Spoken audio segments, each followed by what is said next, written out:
The doctors, when they told me, you've got a chemical imbalance, you're going to be on medication for the rest of your life, but don't worry, we're going to find good medications for you, and that'll help you, Hmm.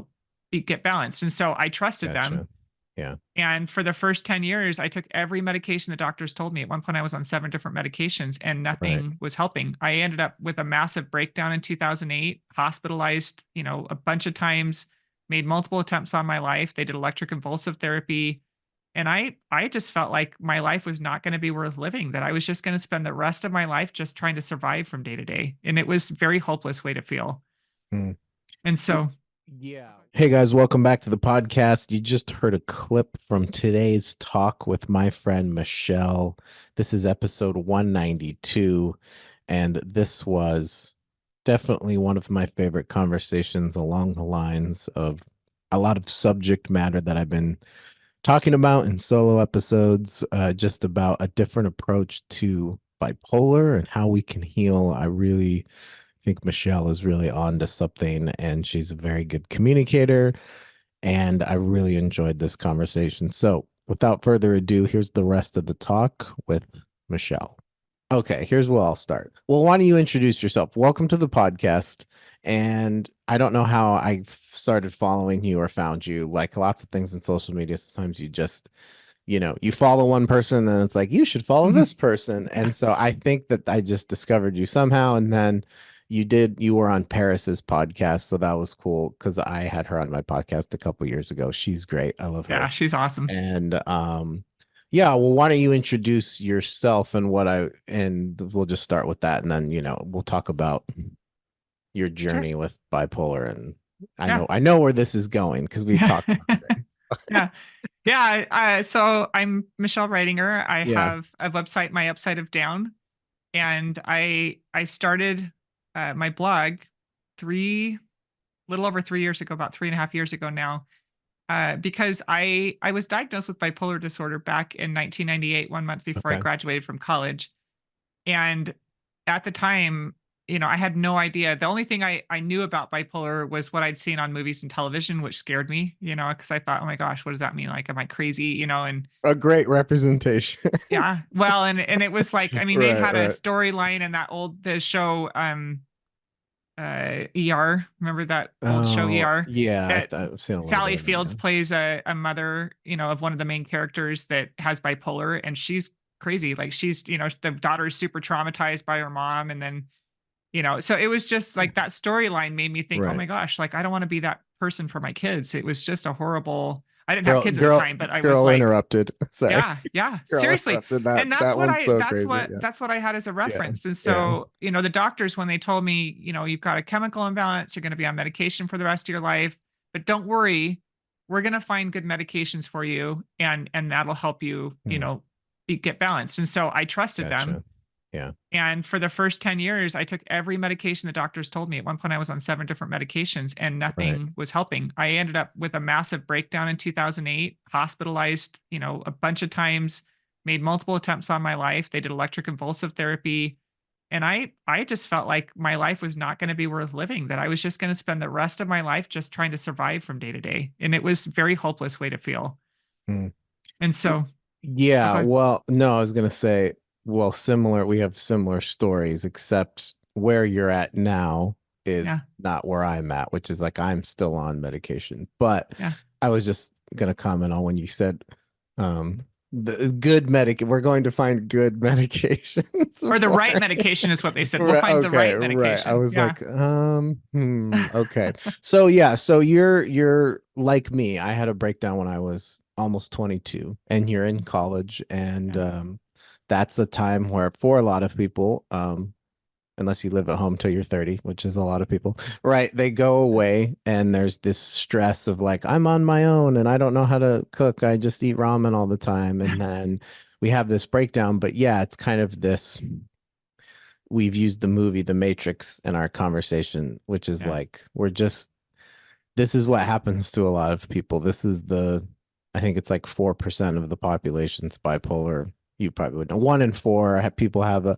and it's like most people get on meds, and if you get off your meds, you're not, doing your treatment right. So when I hear someone say, "Oh, I got off the meds," especially when you say you were on 7, that's so crazy. And I don't want to use the word crazy, but that just seems so like impossible, Yeah. right? And so that's why I'm inspired by you, and that's why I wanted to have Yeah. this conversation. But yeah, what was the process of, was that scary? Yeah, talk about that. Like, how did Yeah. you get, because Well, then I have suicide attempts too, by the way, and yeah. I almost died. Everyone on this podcast has heard that story like 400 times, and Yeah. it's not like a bad story to tell because it's true, but it's like I got back on meds and that's how I recovered. So it's not like I have a story where I like departed from the medication. Yeah.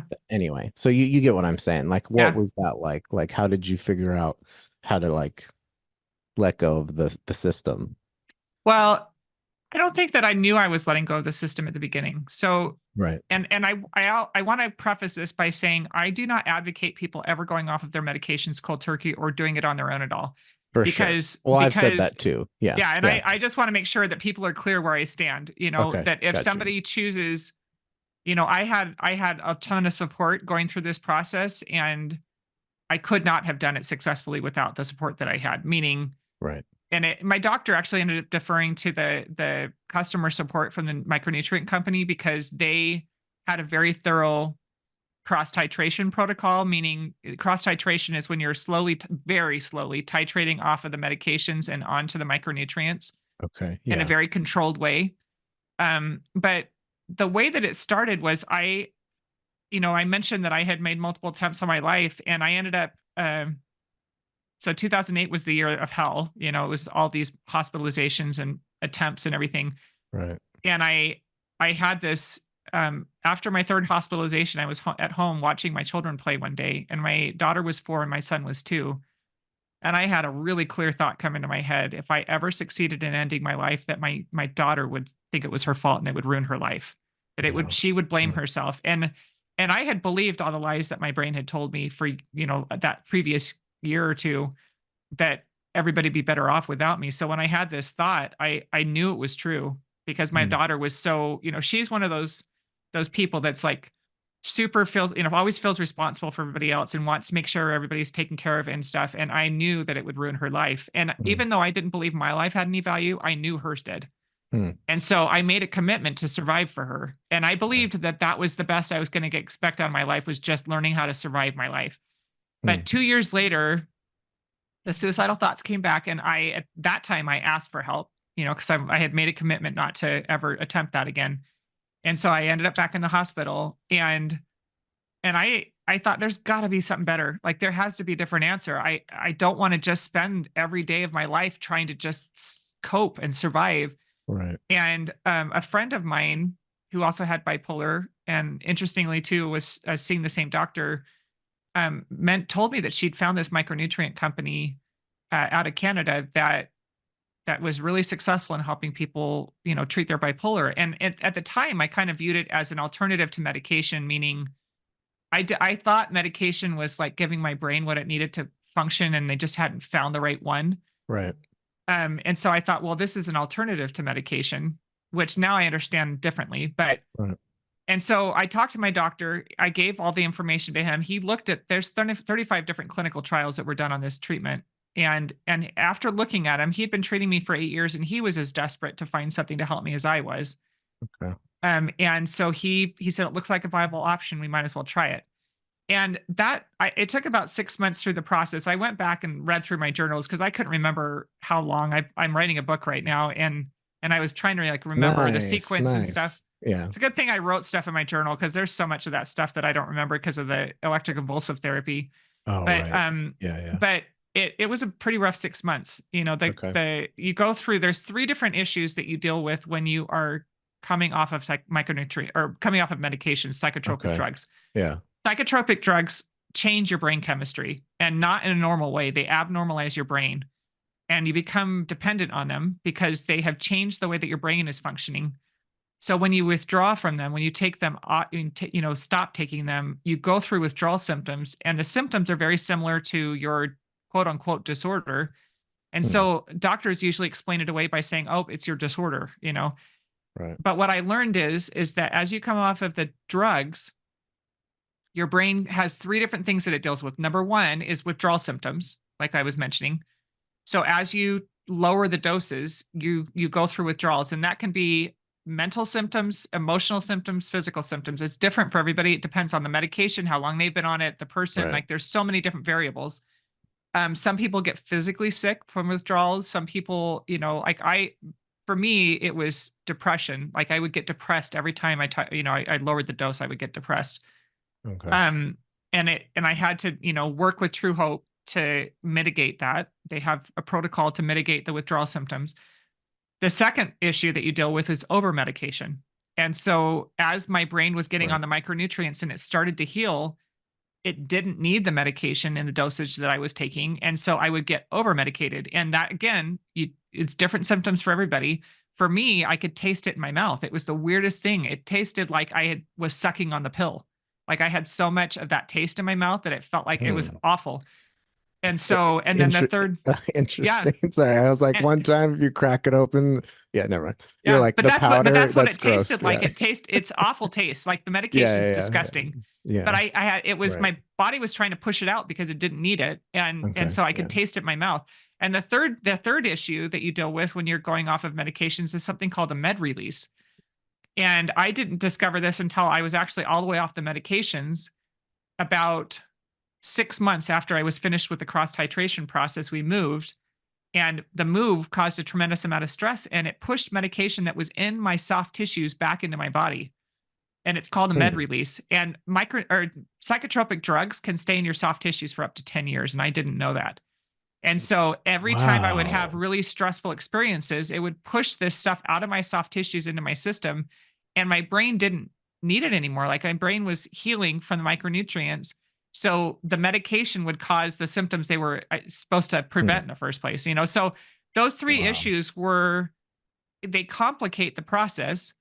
And if you don't have somebody guiding you through that process, you'll think, oh my gosh, I'm getting sick again with my bipolar. Right. And you feel Right. like, oh, this isn't working. I got to go back on my meds. But because things had been so bad for me on medication, I just kept sticking it out because I'm like, yeah, this sucks, but it's Right. better than it was before, and I'll just keep Yeah. doing it. And so Hmm. I finally got to the point where I was all the way through the process. I don't experience symptoms anymore. But the thing is, it wasn't just that piece. And that's one of the things that I try to make sure people understand is that we have this magic pill mentality Right. because of the disease model of bipolar, meaning that we think that bipolar is a disease itself, that it's a unique illness, that everybody with bipolar has the same illness, which is not true. Because Hmm. we have this disease mindset about it, we keep looking for the magic pill that's going to fix the disease. Right. And the problem that creates is that there is no magic pill because there is no disease called bipolar. And Hmm. people spend the rest of their lives looking for the right medication. And some people are lucky and find medications that help manage their symptoms. But even if you talk to people that are on medication and say that they're doing well and they found the right medications, they still experience symptoms. Right. You know? Hmm. Well, oh, you're saying a lot of really, really Yeah, good things. sorry. No, no, don't be sorry. It's okay. No, no, I feel like one of the cool parts about the podcast too is like you understanding people, but learning things too, Yeah. which doesn't always happen, right? So you just said something that I think is to the example of like I get your emails, where you post something and then people are like pissed off. Yeah. You just said there is no bipolar. Like you're saying it's that yeah, it's the symptoms are not the same. Everybody's getting treated like, yeah, it's a chemical imbalance. And then Yeah. it's like the more that we look into these things and people like the Robert Whitaker guy or Yeah. other Alan Francis guy, they're all saying like, dude, this is I think the struggle is the chaos around the episode, Yeah. which I've thought about this a lot too, especially in the last since we've been talking to in the last like week. I'm like, am I bipolar now or was I bipolar because I had an episode? Right. And so I'm getting treated like it's all preventative of like you're getting on these meds so that you don't have a breakdown again. But am I really bipolar like every single day of my life, or was it just that the circumstances, like all of us, right? Trauma, pain, loss. I was staying up all night, blah, blah, blah. That caused me to have this episode. So, what happens to people is they get suicidal quickly, and they don't, I don't know what your sleep was like when you had an episode. I'm sure it was bad. Right. Right. Yeah. And so, those two things, I'm not saying it's always suicidality, but mania is not a fun thing to experience. Like your Right. mind racing 24 hours a day, and, Yeah. and then you're pacing, so I think you understand what I'm saying. It's like Yeah. those are very real things. Oh, absolutely. And right. And the idea is like go to the hospital so you're safe. But how do you get people to work through it? I mean, what was your sleep like when you were like, I mean, I think, like how do you get people in the chaotic time to not get on the meds and then go through this other So process? I don't know if you have an answer for yeah, that, but yeah, yeah. yeah, So yeah, yeah. so I Yeah. think that the first way to understand, the first thing that needs to happen in order to understand all of this is to understand what you're actually experiencing. Right. Okay. And so the disease model of bipolar says you have a disorder. Everybody who's labeled with bipolar has the same disorder. We're going Okay. to keep Right. throwing medication at you till find something that sticks, right? The problem with that is that it is not addressing what is actually causing the symptoms to occur. We've lumped a bunch of symptoms together and slapped a label on it for the purpose of prescribing medication that doesn't actually seek to address what's actually happening in the person. Right. So Right. if the analogy that I like to use that's helpful is if somebody was running a really, really high fever, maybe they're running a fever of 105 or 106, dangerously high that can cause brain damage, right? Right. Immediately we're going to address the fever, with some anti-inflammatories to get the fever to come down because we don't want the damage to the brain that's going to occur if you leave that fever raging. But we're not going to stop there because we're not going to say you're going to be on medication to keep this fever down for the rest of your life, because we know that the fever is an indication that the body is in distress. There is something causing the fever to occur. Right. And we're going to investigate now to figure out what's causing, we've addressed the immediate emergency, like you're talking about, somebody who is severely manic that's either a danger to themselves or somebody else needs something that's going to address that immediately. But it should not Right. be treated as a long-term solution, because that is not getting to the root of what caused the person to get into that state of mind in the first place. Right. What we're experiencing are symptoms. They're symptoms of an underlying distress. The brain is in distress. We need to stop treating the symptoms as a disease and recognize the symptoms are information. Right. The symptoms you're experiencing are information. What caused you to get into that state? And Mm. back when they first started, using psychotropic medications 50 years ago, they didn't know.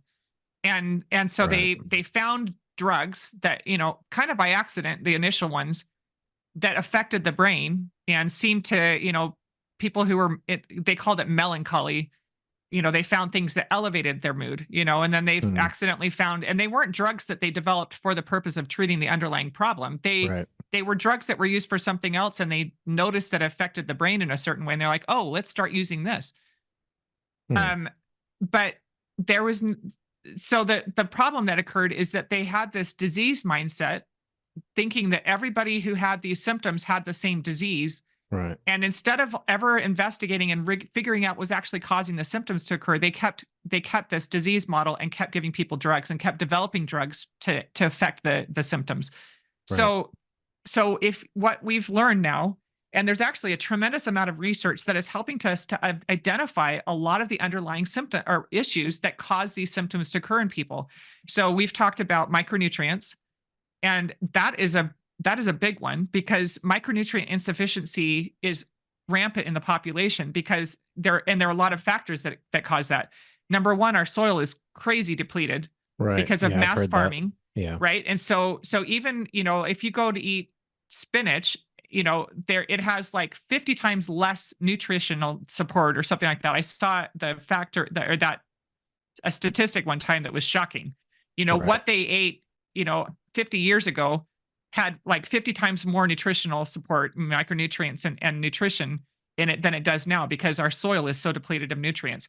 When you go to the grocery store, if you are shopping on the inside of the grocery store, you're getting highly processed food that shouldn't even really be called food, that Right. doesn't Yeah. Or have the in a can. Yeah. micronutrients. In a Yeah. can, like fruit and So that's can. the Yeah. first Yeah. problem. Yeah. And Yeah. then there are people who are genetically predisposed to need higher levels of micronutrition for their brains. So our Right. brains require way more than our bodies. And Yeah. and so if our brains aren't getting what they need to function in a healthy way, they have symptoms. And the symptoms are symptoms of mania, symptoms of depression, symptoms of ADHD, symptoms of OCD. So that's one piece. There's a biological piece. The second piece are trauma. Right. People who experience Yeah. trauma that dysregulates your brain. And when you have and what happens, in the body keeps the score, um, Vanderkolk talks about how when you go to somebody and you've got severe trauma that hasn't been addressed and you've got emotional dysregulation going on in your body and your brain, if you go to the doctor, to a psychiatrist, if they focus on your depression, then they're going to label you as having depression and they're going to treat you for depression. If you go in there and you're having a lot of anxiety, they might diagnose you with anxiety disorder, or they might diagnose you with PTSD. None of those is actually getting to the root of what's causing the problem. Right. You're Yeah. slapping a medical label on it and giving them drugs and saying, I'm going to fix you with these drugs, but never addressing the underlying problem that caused the symptoms to occur in the first place. So Yeah. that's the Yeah. difference is that For sure. we need to stop saying, I don't like calling it bipolar disorder anymore. Now that Right. I understand what's going on, I don't like calling it because I feel like, I do because I'm talking to people who still have that mindset. Right. But what we're actually dealing with are underlying issues that need to be treated. And so just like I said, talked about with the fever, you don't treat somebody with anti-inflammatories for the rest of their life for a fever. You address what caused the fever and that resolves the fever, right? Right. So with me, I was able to over time identify all of the underlying Right. issues that were causing the symptoms, and it resolved the symptoms, and I don't have the symptoms anymore. I do not experience any of the symptoms that would have diagnosed me with bipolar anymore. Yeah. Well, yeah, this is all good.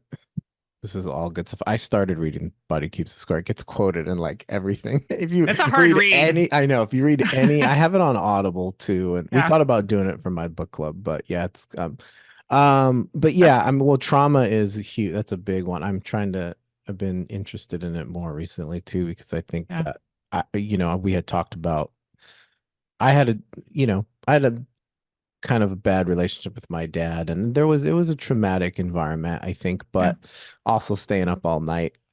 Before, my first episode was like the icing on the, I don't know if yeah, icing on the cake is the right way to say yeah. it, but Sleep deprivation is a big yeah, one. but I think that what's complicated, or what I've said a lot over the years, is like, so it is a magic pill, a thing that we're gravitated towards, but it's also like what you're saying is so complex, where Mhm. when we have a crisis, we're so stuck in the pain that we're in that we don't see that it's complicated, right? Yeah, What we're experiencing is all of these things. Like I think my mom would say, it's the perfect storm of stuff happening to you, right? It's like my parents getting, trauma, diet, crappy yeah, sleep, for a lot of people, substances, addiction. It's like 10 things, and you've been doing it for so long, and then of course you're gonna, not we want someone to crash, but right. So yeah, how do you unravel all of that? It's like we need to go, instead of going to a hospital, we need to go to like this micronutrient, or like with a clinic, or like go in the woods, or we need to get like yeah, deprogrammed for like a year, yeah, yeah. about everything, right? About Well, nutrition, about, so that's what I think you've yeah. probably gone through some of that, right? Well, So and I, yeah. I, when I was trying to figure out how to teach people, my journey, it took me from the time that I started the process. So back in 2010 was when I found the micronutrients. Okay. And Yeah. this was not like a clean, like step by step, like this is what I'm going to do first. And this is what I had no idea what I was doing. I was just trying to figure out how to survive my life when Right. I was going through this process. But once I got to a point, 2020, 2021 was when I started thinking, I need to help people with this because I didn't ever think that my life could be this good. Like I didn't think that I could get to Hmm. this point in my life. And so That's a that was good when I line. started like kind of trying to distill down what I had learned over the previous decade to Right. try and help other people. And as I did that, and as I started reading the research behind each of the tools that I'd used, it started to become very clear the process that somebody would go through in order to heal. And I call it a year of healing for a reason. Mm. This Yeah. is not a quick fix. And I don't say if somebody is experiencing suicidality, or if they are a risk, if they are in like crisis, unfortunately our system is set up the way it is. If they need to go to the hospital, they need to go to the hospital. Like, I don't say if you're in a situation where you're a danger to yourself or somebody else, don't go to the hospital. It's the same kind of thing with a fever, Right. right? Right. If you're at risk for her, for like permanent damage, go seek, immediate help. But then once you've gotten, out of the danger period, then let's start working on getting to the root of what's causing the symptoms. And the very Right. first piece that I always have people do is developing what I call a mood cycle survival guide. Right. And this is something that I developed for myself because I realized I'm going to keep having these symptoms come back while I'm going through the healing process, and I've got to figure out how to manage them. I Yeah. can't keep letting myself. I used to feel whenever I would start getting. So I experienced. Everybody's a little bit different because we're not all experiencing the same thing, right? So for me, I call them mood cycles because that's what it was for me. It Right. always started with hypomania. I would start to feel better as I would come out of depression. I would start to feel better, and I'd be like, "Oh, I'm finally better," and I would start adding stuff, and I would, because I was feeling better, it would Right. ramp me up. I would get excited. I would start taking on projects. I would do all the stuff that I wish that I could have done before. Yeah, I get that. And I would just kind of I would Yeah, a little ramp bit. myself up into a hypomanic state. Right. And it's like revving the engine. It's like keeping your foot on the gas for a long period of time. And when you do that, it burns the engine out. And so it was a crash. I would always crash afterwards. And it was like getting on I was tell people I felt like I was getting yanked onto a roller coaster, and I just had to white knuckle it, hold on for dear life until it was over, and then I would assess the damage and see what I could clean up afterwards. Yeah, I get that. Yeah, I And get so that. this Yeah. so this mood cycle survival guide that I developed for myself was my effort to take responsibility for that and start becoming more self-aware and more proactive in managing the symptoms when they came. Aware, there's four pieces to it. The first piece is who's your response team? Who are the people that you go to? If you're seeing a psychiatrist, that's Right. person, they're on your response team. If you have if you're married or in a committed relationship, what's their role in helping you? Right. So there's different people that for me, with micronutrition, I contact customer support, if I feel like there needs to be an adjustment made. Right. The second piece is, what's your early warning system? How do starting to become more self-aware, starting to recognize what are the triggers that trigger symptoms in you? What are the red flags that indicate you're feeling depressed or you're starting to feel manic? The manic ones are really important because most of us don't recognize we're manic until we're in like dangerous period, right? That's And true. so Yeah, that's true. recognizing Yeah. it beforehand and catching it before you ramp up into that really bad spot is better because you're in a more rational state of mind. So Right. that early warning system is learning how to identify your red flags and your triggers so that you become more self-aware, so you can be more proactive about managing what's happening. And then the third piece is your power priorities. What are the things that you're going to do that are most important that have to be done no matter what, so that you don't, like for me, when I was manic, I would forget to eat, which meant my kids didn't get fed because Yeah. I would get on these Yeah. big projects. I was going to redecorate my house, or I was going to, Yeah. I had these massive projects and I would get going, and 12 hours later, my kids are like digging through the cupboards because mom forgot to feed them.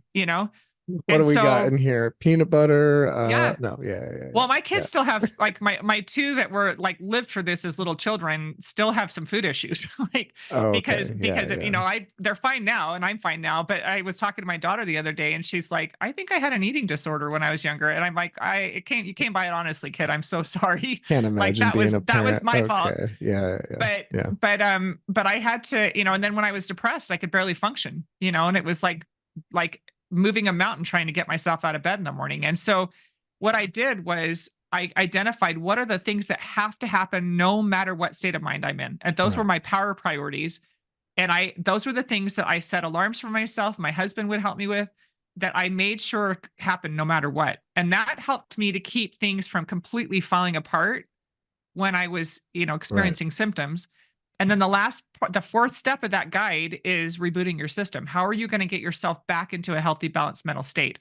So Right. that guide is the very first piece I always help people with to Okay. to I kind like of that. lay their foundation for their healing process, because then they can be more proactive about managing their symptoms, and it helps you become more self-aware, and that is then lends itself as you go through the healing process, as you figure out, like, what does your brain need to heal. Are you going to stay on medications, or are you going to switch to micronutrients? And if you're going to do that, what does that process look like? Right. How do you Right. do that in a safe way that you can do it, get through the process safely? The third piece is, how to use therapy in a proactive way to actually heal instead of just cope. The first, Yeah. like, Yeah. decade and a half, probably 15 years, I hated therapy. And when I went, Right. I would have to go when I was in hospitalizations. I kind of viewed it as like a triage. Like, when you're in crisis, they're going to help you cope with it. And then when it's over, then you stop. But I finally learned the purpose, like the true purpose in healing is identifying unhealed trauma, unhealthy coping mechanisms, unhealthy thought and behavior patterns, like identifying those things that are contributing to symptoms, and then working with a therapist who's going to help you proactively dig those things out and process them, and rewrite those things for yourself so that you are removing Yeah. those For sure. triggers from yourself. I love everything you're saying. I wanted to comment on something you said, Yeah. and it's kind of connected to where you're with therapy too. You said I didn't think my life could be this good. So Yeah. taking notes, people. Okay. Yeah. How many times do you take notes when people talk? No, I'm kidding. But yeah, I mean, I think it's like the healing is it's like the idea where like you're saying the word survive, like survive the disorder, but it's the idea, it's like people saying what I don't like is when people are like, oh, bipolar is permanent, right? Or you have this the rest of your life. And it's like, well, Yeah. that's based on the treatment, right? I think that's Yep. what you're getting at, which is, Yeah. and that's what I've been saying more interesting conversations with friends and a little bit on my podcast, because it's like that's the kind of thing that I think like makes it's an interesting experiment. Like, why are people getting so upset when you are suggesting basically everything you just said? Like, you've developed this thing. It's like, why can't we just do that? And then you're Yeah. probably not the only one, right? But the mainstream, the matrix that we're all plugged into, the Yeah. machines, right? We need someone to come and be like the bad guy that tries to, unplug Neo or whatever for a cipher, I think was his name. Yeah. We need someone to come and be like, unplug, boom, you're dead, the unplugging and the unraveling is very, very hard. So I like when you're saying I don't think my life could be this good, and I think maybe that's more of a what you're getting, that's more of a like a mindset thing, or more of a Yeah. like you don't think your life is good because you're trying. And again, I'm like the people pleaser in me is like, well, don't offend anyone. Like, I think we need to have kindness around all of this, right? Because Yeah. these are serious things that people have gone through. Absolutely. But I'm interested in healing though too, and I'm interested in helping people. If I Yeah. wasn't, I wouldn't even have a podcast, or I wouldn't like work with National Alliance of Mental Illness. Not that that's the only way I can go. You know Yeah. what I mean? And so Yeah. I like you're saying, like, I didn't think my life could be this good, and I think you're saying that because you've gotten off the medication. And I don't mean Well, to say it's that simple, because obviously it was not like a simple, like it just over like a year of me imagining getting off meds. I don't want to do that. So anyway, yeah. but yeah. Well, I think one of the reasons why people get so upset is Right. you kind of go through a mourning process when you get diagnosed, right? And I even, That's like, true. when Yeah. I first started my blog, I didn't really understand that I was healing. It wasn't until I got to a point where I wasn't experiencing symptoms at all anymore, and I read Robert Whitaker's book, that helped me see Right. I've been lied to. Like, this wasn't a permanent disorder. The medications were making it a chronic disorder. Um, Right. And so I have a lot of compassion for people that attack me. Like it doesn't offend me, doesn't hurt my feelings. I understand where they're coming from because I used to be there. Right. When I first started my blog, I wrote posts about, like going through the grieving process, kind of the stages of grief. Um, it's funny. I was reading that blog post. I'm like, I almost took it down because I'm like, this is not true. Like I shouldn't be promoting this, but I thought, well, but that's where it was true at the time for me, Mm. and so I think in order for people to cope with what they're dealing with, you have to kind of accept that this is going to be the rest of my life. And when you get to that point where you accept it, the idea that somebody's going to challenge that, I think it causes a lot of anxiety and distress for people. Right. You and I talked about how Yeah. the idea of the possibility of healing is really enticing, but you're afraid to have hope because you're like, well, what if it's not true? What if I get my hopes up and then it doesn't work? Yeah. Then I'm like, have to recalibrate myself and get myself back to where I'm okay just surviving my Yeah. life. Well, I think too what you said earlier, which is very true, is the community part, right? So Yeah. the support system, like when I remember being in the hospital, like after this is the sad part of the system, right? Like, okay, you've been here 3 days. Now we gotta discharge you. Maybe you're lucky you get there like 7 days, right? A Yeah. week. But after 3 days, they're like, and so, but they always ask you, the social worker comes up and says, do you have an outside psychiatrist? Right. Now, some people's answer to these questions is like zero, like none. And then Yeah. they say, what's your support system? Do you have Yeah. family? Do you live with family? Do you have friends? Do you have a church? Do you have something? And a lot of people are like, no, I don't have anything. Like Yeah. the most friends I've made has been in this little psych unit in the last, like anyway, I've gotten phone numbers from people in the hospital. Yeah. Yeah. But, Well, but there's the, like this camaraderie that comes yeah, with like for sure. suffering together, Yeah, it's like like you going to survive camp. something. Yeah. Yeah. but It's but so the true. but the point though is that um my okay, so my hold up with my own story is what I was telling you about, like my mom. Like Yeah. if I call my mom today and go, hey, I had this great podcast with this Michelle. I'm going to send you a link, and I think I want to transition. I think I want to get off the Seroquel for 15 Yeah. years. My mom would probably drive. She Yeah. lives an hour away. She would probably drive in California traffic, and probably like break my knees or something. Yeah. Like, you better think about that, And Yeah. is that like a dysfunctional relationship that we have, or is No. that's because I was, No, your mom loves you. exactly. And so I think it's the Yeah. idea of like the community part is sort of the double-edged thing. It's like, well, a lot of times the community people are finding, especially online, is the opposite of everything we're talking Yeah. about, which is like stay on your meds, go to the doctor, and then when people do talk about it, they're probably thinking, well, I don't want to go to the real stories of like, I don't want to go through hell on earth again. Yeah. But it's like, to your point, I didn't know life could be this good. Well, what if it does work out? Yeah. You know what I mean? Like, what if you actually cry again for the first time in 20 years? Yeah. Or what if you start feeling, because I know me, I'm not feeling like I'm healed. I'm feeling like I'm just getting through life. And Yeah. and there's different levels of like, I feel better than I did 4 years ago when I had Yeah. anyway, but Yeah. like, Okay. So yeah, there's two yeah, sides to this. right, There's two sides to this. The first one is the people that love you right, and you they're worried about you. They're also worried about themselves, and not in a selfish way, because they get put through hell when you go through hell, right? So exactly, they're yeah, going through hell with you. You're not there. It's not like you're doing this solo and they're just observing from the outside. Um, Interestingly, my mom was right in the thick of it when I was hospitalized the first time. She flew to I was flown to Utah from where we were living in the Midwest, okay, because my husband had to leave the country. He was actually about to leave the country, and I admitted to my sister over the phone that I was suicidal.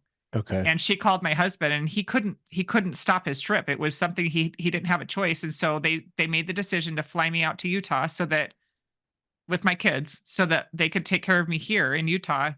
I was put in the hospital here in Utah, and I'm saying here because I live here again in Utah, but you were in a different and my state kids before, and yeah, somebody yeah, could take yeah, care of my children, while I was being taken care of. And my mom was the one who picked me up from the hospital, and she said it was so upsetting for her to see the state that I was in because it was one thing to hear me over the phone. It was an entirely different thing to see me. I was totally emaciated.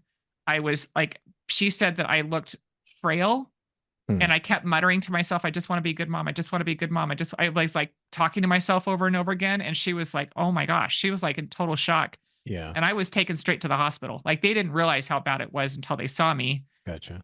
And so when they, and my poor husband, like he was like in the middle of all of it, and he didn't understand what to do. He didn't know how to help me. You know, I was going to my doctors, I was taking all the medications. So he thought it was okay. And it was helpful to him to have somebody else help him out, you know. So I have all these people who saw me in crisis. My sister talked about when I had my psychotic episode, you know, they started electroconvulsive therapy, decided to release him from the hospital, and I had full-blown psychosis. My sister said it was like there was a hollow vacant look in my eyes. I was raging. I had to be physically restrained by my brother-in-law, and my sister said like she couldn't see she's like, I couldn't see my sister in your eyes. Like it Mhm. was like a total stranger to me, and it was really scary for all of them. And so that was a really terrifying experience for everybody involved. You know, it was very traumatic for my husband, for my children, for my family. Um, and so when I very first started on the micronutrients, most of them didn't know about it. My husband was like, whatever your doctor says was kind of his attitude about it at that point, because he didn't know what to do to help me. Right. And so when I started to heal, when I like, for example, when I started to take on, I decided to homeschool my kids. It was something I'd wanted to do my whole life, but I knew I wasn't capable of it when I was on the medication. And I started feeling better. And my husband agreed I could try because he'd been seeing me going through this healing process. But my sister, who was one of the ones that helped me when I went through my hospitalization, freaked out. She thought I was getting manic. She didn't live near me. Mm. Yeah. And all she knew was that I was got this wild hair that in her mind, you know, like you know, I must be manic because I've decided I'm homeschooling my kids. And she called and was like scared. She's like, I'm so afraid for my, you know, niece and nephew. And I started to think, oh, am I manic? You know, so I called my husband. I'm like, do you think I'm manic? And he's like, no, you know, it's okay. Your sister doesn't understand. You know, she's just remembering all the trauma. You're okay. You know, she hasn't seen how you're doing. My Mm. mom was actually the one that encouraged me to start my blog. You know, as she watched me go through the healing process, she could see the Right. change, and so she's like one of my biggest advocates now. And she's like, you need to tell people about, you know, what you've experienced. You need to tell Oh, wow. people how to heal. Yeah. So That's these are cool. people that, you know, if I had told them, if I had understood what I was doing and was going to, you know, go off of medications and go through this healing journey, if I had told them that, they probably would have thought I was manic. You know, they probably would have Right. thought, you know, at that time, back when I was, you know, they were fresh off the hospitalizations, and, you know, they just wanted me to be safe. They just wanted me to be, you know, to be taken care of. And so I think that's why I talk so much about helping people shift their mindset about what we're actually dealing with here, because there is so much fear surrounding the symptoms. There's fear surrounding what the symptoms cause you to do. Yeah, exactly. You Yeah. know, and we have this mindset, this disease mindset about this that makes us think the only option is medication. And the problem is that medication doesn't even always help people. You know, for me, I was very med compliant. I took everything the doctors told me to take, and nothing helped. You know, I just kept getting sicker and sicker. I kept experiencing symptoms, you know? Yeah, I mean, yeah, for sure. Well, I appreciate you sharing more about the community thing. I think it's kind of like if you have a therapist and you don't like the therapist or doctor, you're like, oh, just get a new one. I mean, maybe not everybody has the luxury of doing that depending Yeah. on their insurance, right? It's Yeah. like sometimes you just take whatever is there, but it's kind of like with community, maybe our tendency can be to just not have great boundaries, right? So we're just Yeah. like, I'm just gonna go tell everyone what I'm doing. And it's like, well, everyone has an opinion, but yeah, and even to the point of with my mom, it's like, sure, or I mean, also like my closest family, and nobody wants to see me go through it again, Yeah. but also that's kind of a block to moving forward. But I mean, I think too, I still have like a with the meds. I think I'm thinking that maybe getting on meds for like 3 months or 6 months could help you. But the problem with that is that it's already going to start changing your brain. And to the Yeah. point of what you just made, it might not make it better. And most people probably don't have a psychiatrist that Like, I don't know what the point is where it's like, well, when do you start getting addicted to a med? But they're probably not going to wean you off after 6 months, So right? So, I'll tell you the thing about medication. yeah, yeah, So when your doctor says that we're gonna increase the dose and you need time for the medication to take effect. yeah. It's like a couple of months usually, Okay. Do you right? know why that happens? No, I don't. Because that's how long it takes for your brain to adjust to the medication. It is causing a chemical imbalance in your Right, brain. right. It's shifting Okay. your brain chemistry. So when you get to a point where it is affecting you, you are now dependent on the medication because it has fundamentally shifted your brain, the way that your brain functions. Got And it. so at that point, then you will go through withdrawals if you stop taking it. And the Hmm. problem that we have with the way that medication is addressed with people is that most doctors don't titrate slowly enough when they take people off of medications, and there's not anything given to the brain to help it heal from what's happened to it. And so when somebody Hmm. goes through, if they're going to switch your medication, they say, I've had a psychiatrist say, you're going to cut this in half for a week, and then the next week you'll stop taking it, or you cut it in half and then cut it in half one more time, and then we'll stop taking it. That is way too fast for almost every psychotropic drug, because your brain, think about how long it took for you to titrate onto it, Right. how long it took you for it to build up in your system and for it to, affect your brain. It takes longer for it to disconnect from your brain. And so the biggest problem that people have is people don't like the way that they feel on medication because your brain isn't functioning normally.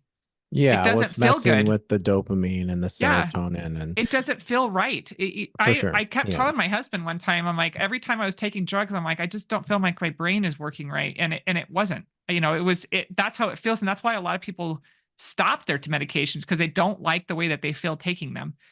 Yeah, But it would be it's yeah. Oh, sorry, keep going. But yeah, I no, it's was okay. gonna say I think we were talking about how I've been on like the bipolar Reddit groups and stuff, or like, Yeah, and I think that knowing other people's experiences can help with yeah, your empathy. But I had to just get off that after I was yeah. like, this is I know seriously it's so crazy. distressing. And it's not, I mean, I'm trying not to be judgmental, but it's like, I'm breaking up with my boyfriend because of my bipolar or whatever. But the idea is that if you did a survey, if you asked people, they're probably not super. I don't know if happy is not always a popular word to use because it's like we associate that with, the American dream or something. Yeah, But people are probably not living to quote Joel Osteen, who, whatever, I'm not really a fan of, but yeah, your best life now, right? yeah. People are not to the point of you didn't, think life could be this good. It's not about being like blissfully 12 out of 10 every day, but No, also feeling numb, your yeah, memory being yep, impaired. I feel like my memory is like really bad with like conversations with yeah. people and stuff. And Well, it's and the like, side effects that you experience are exactly. And horrible. I've been on Yeah, Seroquel for since 2008, since your bad episode, right? yeah, Like that. I mean, that's like, I'm 38. That's like almost half my life, yeah.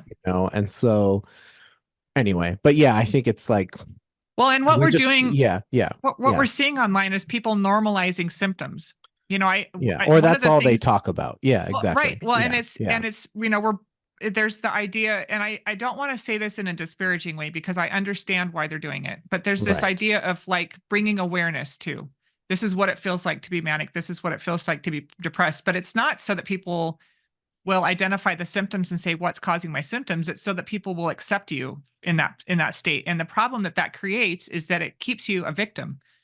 It keeps you a victim to the right. symptoms, Yeah, and we're viewing the symptoms as evidence of a disease that you have no control over, rather than information that's the brain trying to communicate with you and ask for help. Your brain is in distress, it's asking for help, and instead of giving it the help that it needs and saying, okay, why am I experiencing these symptoms? Is my brain not getting what it needs to function in a healthy way? Does it not have the proper micronutrient support? Do I have unhealed trauma, unhealthy coping mechanisms? right. Do I have all Yeah, these other things? Do I need to learn how to practice mindfulness? Not just like a little thing that your therapist give you, but like really learn how to practice mindfulness in your life. If we would stop normalizing symptoms and recognize that should not be normalized. You should not, if you're still experiencing symptoms, you need different treatment, right. because Yeah, it is possible to address what is causing the symptoms to occur, and then heal the brain and heal your mind and heal your body so that you can live a full happy, and I don't, I'm not blissfully happy every single day. That's not the normal state of a human being, right? Yeah, Nobody is nobody blissfully really happy is. every day, It's right? just like, But yeah, yeah. I have normal emotional fluctuations just like anybody else. That is the normal state. But I don't think, when I'm having a rough day and I didn't get enough sleep the night before because I stayed up late or something, and or somebody said something that irritated me and I'm frustrated, and I kind of get irritated. I don't think, oh my gosh, I'm experiencing bipolar symptoms anymore. I think, oh, this is a human thing and I know how to, what to do about it. I don't Right. revert to bad coping mechanisms that, push me into a further depressed state. I don't, and I know how to manage my resources. So I don't, you know what I mean? So the symptoms are an indication of an underlying distress. We need to stop calling it a disease and start identifying what is causing the distress, what is causing the symptoms, Right. address the underlying problem, and the symptoms resolve. Yeah.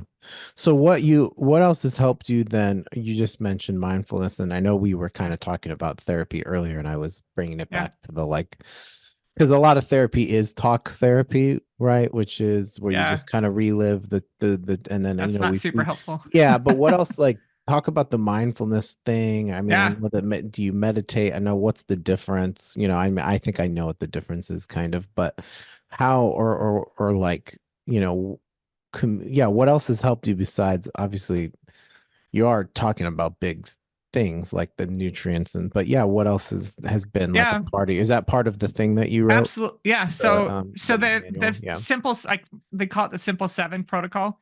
So the first piece I mentioned was, I'm just going to go back through them so that they understand the progression. So the first one was the mood cycle survival guide. That's always the first step for everybody. Right. And then addressing micronutrients and medication. So the person has to make a decision. I don't decide for them. I don't advocate for people stopping medication. They have to make a decision about what is going to be best for their brain. And then the third piece is identifying how to use therapy proactively to heal the underlying problems that are triggering symptoms. And then mindfulness meditation was a huge game changer for me. And I had Yeah. been given like little mindfulness techniques by therapists in the past as a coping thing, but I discovered there's a book by Mark Williams and Danny Penman, and they've actually written another book recently that's awesome too. But the one that I started off with is called Mindfulness: An 8-Week Plan for Finding Peace in a Frantic World. Okay. And the thing I love about this book that they've written is it's based on a therapy called um, mindfulness-based cognitive therapy, and it is recognized in the UK as being more effective than antidepressants for treating depression. So it is a recognized therapy protocol that is implemented on a regular basis there in the UK Okay. instead of medication. And it's an 8-week plan. And the reason I love this program so much is because they, at the very beginning, the first 4 chapters are very simple. It's really a really easy read. First of all, it's not technical. It's not, it's very accessible, very easy for people to read. But the first 4 chapters help you understand why mindfulness helps, what the purpose of mindfulness is, why it helps. And that was really good for me because I want to know why things work. I want to know why I'm doing something.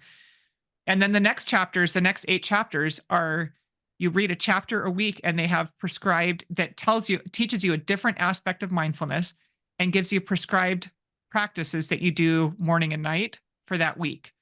And the reason why this was so effective is that there are different aspects of mindfulness and different ways that mindfulness is a benefit to you. And as you learn all of these things, you become friends with your brain again. I hated the inside of my head for over a decade. Yeah. I intentionally, I had really bad coping, mechanisms that, because I would intentionally make myself daydream because I was so uncomfortable in my own mind. The intrusive thoughts, the dark thoughts, the Right. racing thoughts and stuff made my mind a very unfriendly place to be. And so I had developed coping mechanisms that were exacerbating my anxiety and depression. And learning how to practice mindfulness resolved a lot of that. And it also helped me become much more self-aware so that it made my therapy more productive. Yeah. So Yeah. this was a tool that was super essential to the healing process. And then the next thing that I, advocate for is yoga, and using yoga, not so that you can look good in your stretchy pants, but but so that learning how to use yoga as a healing modality, Right, and I right. didn't understand that. I kind of stumbled on that. I Mm. had a friend invited me to a yoga class, and it was a really awesome yoga instructor that really focused on breathing and Mhm. mindfulness and that. And I started crying in the middle of Yeah. of the class, but it was like this cathartic release, and I was like, "What is happening to Yeah. me?" Do you ever do hot yoga? I did that once with my No, brother-in-law. no, I'd like to try it actually. I think that'd It be really was pretty interesting. rad. It's kind of like Yeah, being in a sauna, and then, well, I hadn't really had anyway. That was like the only time I never did like regular yoga. I don't know if that's the yeah. right word, but like I Well, just anyway, it was actually pretty sweet, and I was like, dang, this is okay. Anyway, Well, and yeah. understanding when I started studying it and trying to understand, like, why did that happen and how does this help me? And I started learning about the different aspects of yoga. In the Western world, we've really focused on yoga a lot as, kind of an exercise thing. And it can be, but it helped me like reintegrate my mind and my body. That's one of the other things that happens when we focus on bipolar as a disease is it creates this idea that there's this something going on up here and it disconnects you from the rest of your body, which Yeah, exactly. prevents healing. It's a brain problem, or it's a Yeah, yeah, it yeah, prevents healing. exactly. And so Right, so right, yoga really helped me take my mindfulness practice to the next level because it helped me really reintegrate my body and my mind and right. start listening to what was happening in my body. And that again helped me be more effective in therapy. Like all of these things started working together. And the more tools that I gained, the more effective the healing became and the more I healed. And then Yeah. the last one was understanding how to use exercise for mental health support rather than, for losing weight. Like I threw my scale away. I Oh, focused on really? like, yeah, oh yeah. Yeah, Hmm. because it Interesting. was creating all these problems for me because I was so focused on like how much I weighed and how much I was losing and stuff, and it was creating more distress and kind of undoing the help, the benefits of the exercise, and so and then the last piece of the puzzle is just understanding what the healing process looks like. You know, Hmm. I had this idea. I got this idea in my head. I'm a very goal driven person. And I got this idea in my head that I was like working towards healing and I was climbing a mountain. And every time I would experience symptoms, it felt like failure. And so it was Right. like this horrible game of shoots and ladders where I would like land on a square that was a slide and I would slide back down to the bottom, right? And I had one of those times happen where I something triggered a depressive episode and I was depressed and I went to my therapist and I was feeling really discouraged and frustrated because I was like I was doing so well for so long and now I'm depressed again and I just feel like I failed and I have to start all over. And she helped me recognize that the healing process with mental health issues looks more like the addiction recovery cycle. And I started learning how to look at what we call in the addiction recovery cycle as a relapse. I started looking at them as learning points. Hmm. And anytime Yeah. symptoms would be triggered, I started recognizing, okay, so what can I learn from that? Like what triggered the symptom? And again, looking at the symptoms as information. What is my brain trying to tell me it needs? What is it that why am I experiencing this system? The symptom, like the fever, something caused the fever to happen. Let's explore and figure out what caused the symptom. It's the same thing. And so it helped me change the way that I looked at those experiences, those symptoms that were recurring. And I it was more like investigating, like what happened that caused it, triggered it. Was Right. I Yeah. sometimes it was micronutrient stuff. So like when my husband lost a job at one point, it was very stressful and I could feel myself sliding into depression. And I used my mood cycle survival Hmm. guide. I was very self-aware. And so I called True Hope right away and said, this is what's happening. And they said, you need more nutritional support right Right. now. When you're Right. going through stress, your brain burns through nutrients faster. So you need more. And as soon as Yeah. I started taking more, I felt better. So yeah, Yeah, I was gonna say, I think we were talking about um when we talked the other day, like you said you had all of these, like, stress scares us, right? Or like yeah, the future, a lot of anxiety is living in the unknown. Now yeah, it usually starts with things that are like concerns, like yeah, responsibilities, and then anxiety kind of are like gets conflated a lot, right? Like, yeah, oh, I have to work, I have to do this. But you were saying how you had all these stressful things happen, like you moved, somebody died.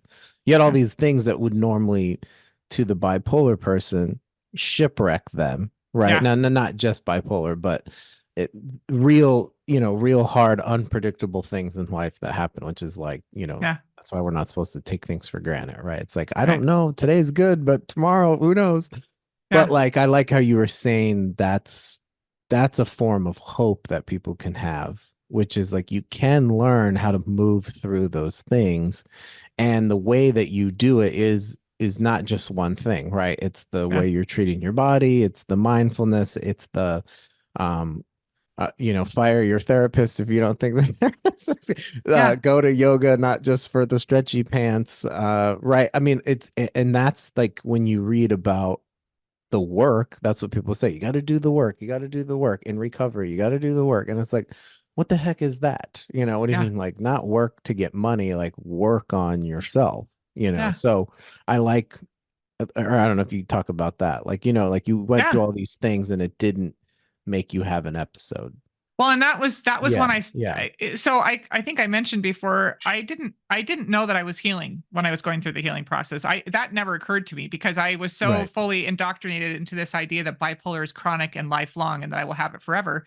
I was just trying to figure out how to survive better. I was trying to figure out how is there a way for me to live with this in a better way so that I can be a better mom for my kids, so that I can be more present in my life. So each of the tools that I was discovering and implementing in my life, I had the idea that I'm just learning how to manage this better. And so I'm going longer periods of time where I'm stable and healthy, and then the depressive episodes, the manic episodes weren't as intense.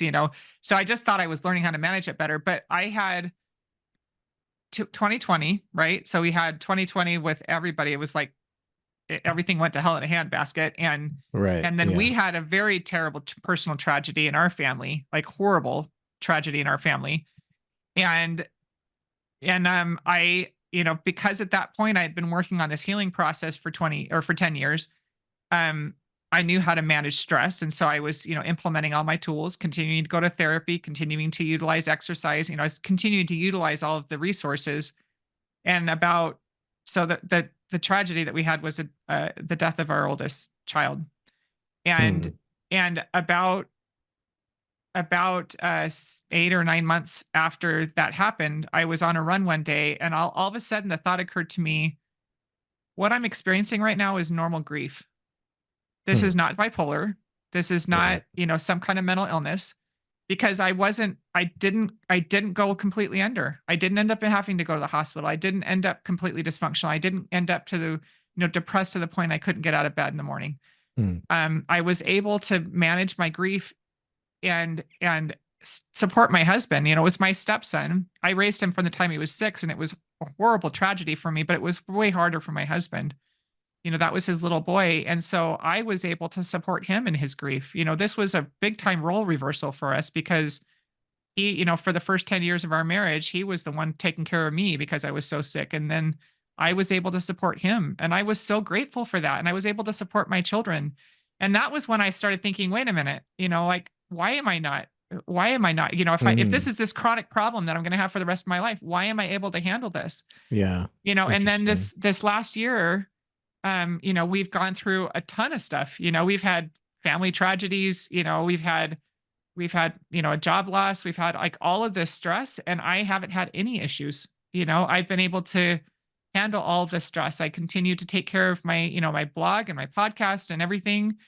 And that's, for me, that's I thought this is what the goal should be for everybody. Anybody who's diagnosed with these mental health issues, Right.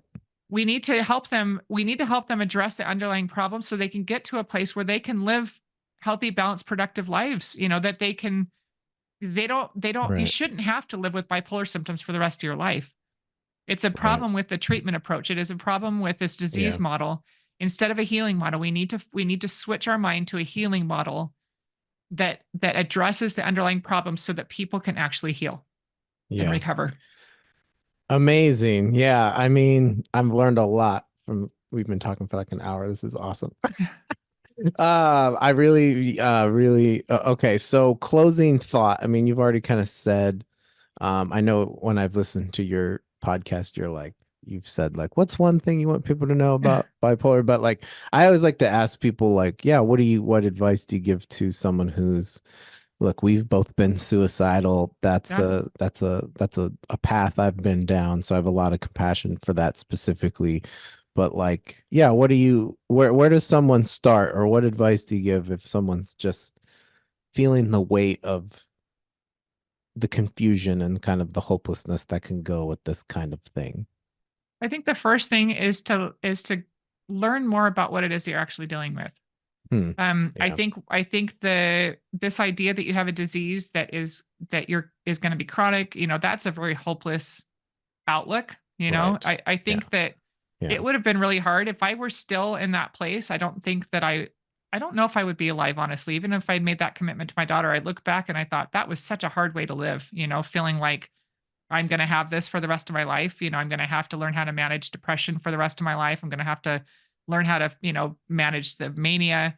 That would be a really hopeless way to live. And so I think the first thing is number one, start learning about what it is that you're actually dealing with. And number two, start taking responsibility for it. That mood cycle survival guide that I talked about, that's free on my website. Anybody can get it, Okay. and Yeah. start working on developing that plan, because that by itself, even if you never go through the healing process, even if you never, decide I want to heal, that resource by itself can help a ton, because it helps you take more responsibility and stop allowing yourself to be a victim to the symptoms and start being more proactive about it, become more self-aware, become an advocate for yourself, take responsibility for what you need when you're in those states. Do I need help? What help do I need? Set healthy Right. boundaries around that. So that's what I always tell people to start with. If they don't want to do the hard stuff that goes along with the healing process, but they want to try and learn how to live with this better, start with the mood cycle survival guide. Yeah. Awesome. Yeah. Well, thank you for the work that you do. I'm going to continue to listen to your podcast. You have like 30 some episodes, so I'm on like episode 9 or something like that, 9 or 10. So how can people find you? I know you have a blog, or you have a website, blog, podcast, Facebook group. Yeah. I'll put all your information in the notes, but what's the best way to talk to you or get a Yeah. hold of My you? my website is myupsideofdown.com. Okay. That's my website, and everything's housed there. We've got links to the podcast. We've got, the mood cycle survival guide that's free on there. My blog posts, and then I'm on Instagram and, on social media with at my upside of down. You can follow me there. I love having people ask questions. My desire is to help people learn that you can heal, Yeah. and that Yeah. it's possible, and how to go about that process. Awesome. Yeah. Yeah, well, I've learned a lot today, and I have a lot to think about, and I'm reading The Better Brain. I'll put those books in the notes too. I have the Yeah. Robert That's an Whittaker. awesome book. I'm so like I'm like a start a book, don't finish a book kind of person. I don't know if you do that, but I'll have to ask you later for some book recommendations because you said you read a lot. So Oh yeah. you should do a reading list. There's this guy that I Yeah, that's a good follow that idea. he's got a big podcast, and it's like 100 books to read before you die. And I'm like, dude, 100, and it's really good. It's like free. It's like a PDF, but he is like he's got like Joe Rogan numbers kind of, well, maybe not Yeah. Joe Rogan numbers, but he's got like 500 million downloads. I'm like, I think I might want to, and anyway, I'm like, so you could do a reading list and then we'll all Yeah. just learn from your. Okay, well, we're gonna end this conversation. We're all gonna get out of here and go deprogram from the matrix Yeah. of all of the stuff that society is throwing at us with bipolar, vaccines, political events, election here. We're gonna all go get unplugged together, guys. Yeah. So Awesome. Thank you okay, so all right, much. Michelle, thanks for being on the podcast. I feel like we could, talk for another 2 hours, but maybe we'll definitely have to do this again in the future. Awesome. Thanks so much Awesome. for having me. All right. Thanks for being here. Take it easy. We'll be in touch. Okay. Okay. All right. Bye. Bye.